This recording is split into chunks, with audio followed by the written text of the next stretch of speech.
In high school, I had 2 art teachers. I went to a school that had a dedicated art program, so there were a lot of cool classes for me to take where I learned a lot about painting, art history, drawing, all the good stuff. But anyways, I had 2 teachers. One of them was really focused on graphic design, and the other one was kind of the dedicated fine arts teacher. But they both taught all kinds of classes. The teacher who taught all the graphic design stuff was super sweet and encouraging. I think on her classes really fondly. But the other teacher I had, I didn't hate her classes and I didn't hate her, but I found a lot of the things she said really discouraging, especially when I was a sad little teenager who was scared of everything. She was very fine arts focused and kind of pushed everyone in her class to go that way.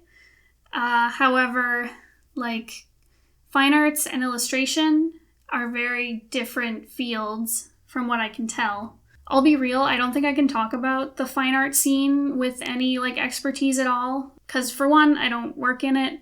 I haven't looked into it since high school. Considering some of the weird stuff that teacher told me about illustration and the illustration industry, I don't really trust what she said about the fine arts industry. There was a lot of weird things that I remember her telling me, or at least implying. One of them was that I was told that there's no money in illustration. She'd say you're paid by... God, I don't even know if this makes sense anymore. She was saying you get paid per page rather than hourly rates, which isn't true, because if you're a freelance, you can charge by hourly rates. Anyways. And even then, if you're only being paid per page, as long as your rates per page are reasonable, you can still make a living off of it. So I don't know what her point was. She made it sound like it was this really horrible thing. I remember also, we were told you're only going to make money in the art industry if you're a graphic designer, but it felt kind of implied that becoming a graphic designer was like being a sellout. I don't know, it just got this weird, stigma to it. I guess you could be a graphic designer if you want to make money, but, you won't get to do anything you love. And I was like, ouch, what if you love graphic design? I actually work as a graphic designer, which, I love. It's a great, day job. Let me rephrase that. Scratch that. So I work as a graphic designer as my day job, and I really love it. I didn't think I would love it until I, started doing it, and it's really helped me improve my illustration work. So, I don't get the problem with being a graphic designer. That really struck me as weird, especially looking back on it now. Right. I guess everyone's art teacher, I was told that drawing anime was stupid. Because I told them oh yeah, I like manga and anime and I want to draw comics. And they were like, there's no money in that. That's not real art. And, all that stuff that I'm sure every other art student has heard. I remember particularly being told that at some point that in the future, when I'm a professional, anime won't be popular anymore, which is laughable now. Oh, there was this one day where we were studying female artists. We were studying art history and we focused on female Canadian artists. I'm from Canada, by the way. By the A. Right. So we were studying this stuff. So during the talk, my teacher told us that it is very hard to become an artist when you're a woman. Okay, I think I kind of get where she was coming from, because I know she's a feminist, and she was very girl power and stuff, which is great. So I don't know, really understand where this talk came from, because it was super discouraging. She said if you get married, and you get married to a male artist and you're in the same field, then his career will be better than yours and he'll be more successful. So, Bones can't become an artist because then he'll be more successful than me. That's my plan. No! I knew it. Trying to usurp me. Oh my god, that's true. Okay, so Bones used to work as a graphic designer, and then he quit because he wanted to die. And now he works as a writer and a cool guy. I'm a trophy husband. He's my trophy husband. I pay the bills, and he looks pretty. Nice brownies. And he made these great brownies today. And he takes care of our 7 children. Anyways, so I can't get married to Bones because he'll do better than me in everything, apparently. Another thing she told us was that if I become pregnant, I won't be able to do art anymore because lots of traditional materials are toxic when you're pregnant.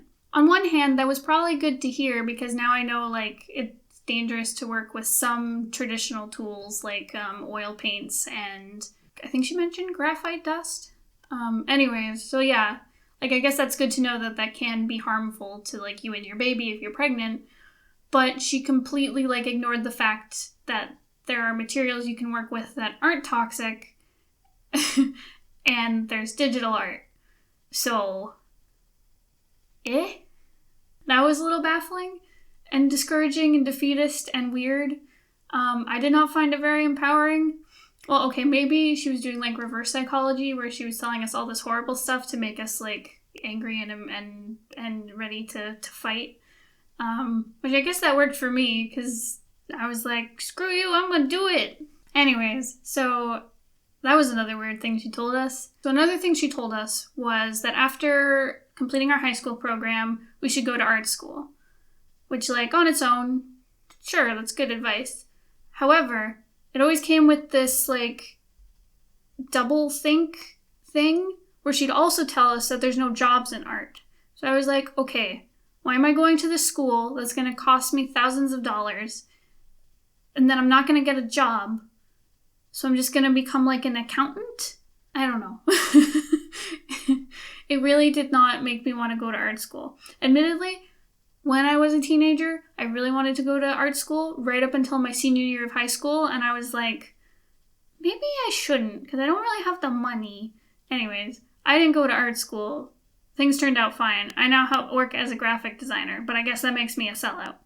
So, okay, so after all this complaining, that isn't to say that I didn't learn things from this art teacher. She gave really great critiques. She definitely knew her stuff about, the craft of art. I remember in the first talk I ever had with her, she told me that I drew faces really flat, which at the time I was like, whatever, it's my style. But now I'm like, oh yeah, I totally drew faces really flat, and I've been working to improve it. I hope I have. Anyways, that's one thing I watch now because I was told about it. But I learned a lot about art history from her. I learned a lot about the craft, color theory, all that good stuff. She gave me a really great foundation for my art skills. But the way she kind of viewed the art industry was really skewed and weird. And I disagree with all of it. I remember in high school, I was super scared of having an art career. It sounded really terrifying and uncertain. And I was like, God, I'd have panic attacks in art class because I thought I was doing everything wrong and I wasn't going to go anywhere. But in the end, I decided in that senior year of high school that I wanted to work on webcomics. Even if I didn't make any money off of it. Okay, actually, I was convinced at the end of high school that I was going to make so much money off webcomics. Egg on my face. Were you ever really convinced? Okay, maybe I wasn't ever convinced, but I was super hopeful. I had dreams. My dad made webcomics. I knew what we were going to do. Bones knew. Anyways. In the end, I didn't listen to my art teacher and I pursued comics and illustration and graphic design, and I'm making money and I'm doing what I love and I'm very happy. So I actually got my job as a designer because of my illustration work, where I came to the company and they were like, oh yeah, we need someone to do illustration and design for our marketing stuff. And I was like, oh, here, I have really strong illustration skills, but I don't have very strong, graphic design skills. And they were like, we'll teach you. And that's how I got my job. So, diversify your portfolio or find nice people who are willing to teach you new skills and pay you to do it. Like I said in my last video, I'm really lucky. That's all I have for today. If you have any questions or feedback, please leave a comment down below. I will see you guys next time. Goodbye. Bon say bye. You jerk. Say goodbye. This guy.